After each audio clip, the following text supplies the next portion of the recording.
নমস্কার, 7 নিউজ নেটওয়ার্কে আপনাদের স্বাগত।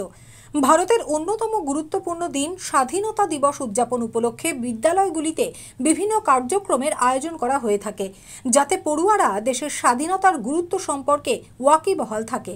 অন্যান্য বছরের মতো এই বছরও দেশের ৭৯তম স্বাধীনতা দিবস উদযাপন উপলক্ষে স্বাধীনতার প্রাণ স্বদেশী গান শীর্ষক অভিনব কার্যক্রমের আয়োজন করা হয়েছিল খড়দহের কল্যাণনগর বিদ্যাপীঠে।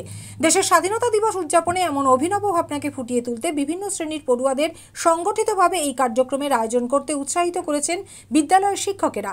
পড়ুয়ারা জানালেন, এমন কাজে অংশগ্রহণ করতে পেরে তারা আপ্লুত। আমরা করেছি হচ্ছে স্বাধীনতা সংগ্রামে যে সমস্ত গানগুলো স্বাধীনতা সংগ্রামীদের উদ্বুদ্ধ করে, স্বাধীনতার বিভিন্ন ঘটনাকে কেন্দ্র করে যে সমস্ত গানরা লিখেছেন ওই মহান সেই সমস্ত লেখকেরা, সেই গানগুলোকে আমরা আমাদের মনের দিক দিয়ে তুলে ধরার চেষ্টা করেছি। এখানে 17টা মোট গান রয়েছে। প্রত্যেকটা গান স্বাধীনতা সংগ্রামীদের সংগ্রামের জন্য আলাদা অনুপ্রেরণা যোগায় এবং সেই সমস্ত গানগুলো কতটা তাৎপর্যপূর্ণ, তাদের লেখকদের কি ভাষা, কি দৃষ্টিভঙ্গি তারা লিখেছেন, সেই জন্য আমরা আমাদের ছাত্ররা প্রত্যেকজন লেখকের একটি করে প্রতিকৃতি এবং সেই গানের পারিপার্শ্বিক অবস্থা সম্পর্কে একটি বিস্তারিত লেখা দিয়ে আমরা আমাদের এই বছরের আমাদের যে এক্সিবিশন সেটা আমরা সাজিয়েছি। আমাদের স্কুল প্রতি বছরই স্বাধীনতা দিবসে আমাদের মূল আকর্ষণই থাকে যে স্বাধীনতার প্রদর্শনী। তো এবার আমরা করেছি স্বদেশী গান স্বাধীনতার।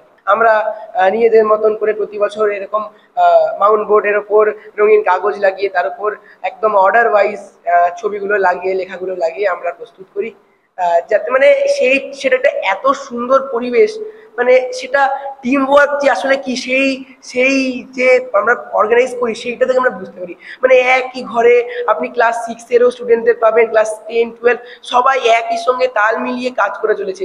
এবং সত্যি কথা বলতে কি, দুদিনের মধ্যে এত বড় প্রদর্শনী নামানো খুব একটা সহজ কথা না, কিন্তু আমরা প্রত্যেক বছরই ঠিক 14ই আগস্ট মানে বেলা 3টে 3:30টার মধ্যে আমরা প্রত্যেক বছরই প্রজেক্ট নামিয়ে ফেলি, যেটা আমার তো মনে খুবই ভালো ব্যাপার। চন্দন সেনগুপ্ত, শ্যামল পাল, 7 নিউজ নেটওয়ার্ক।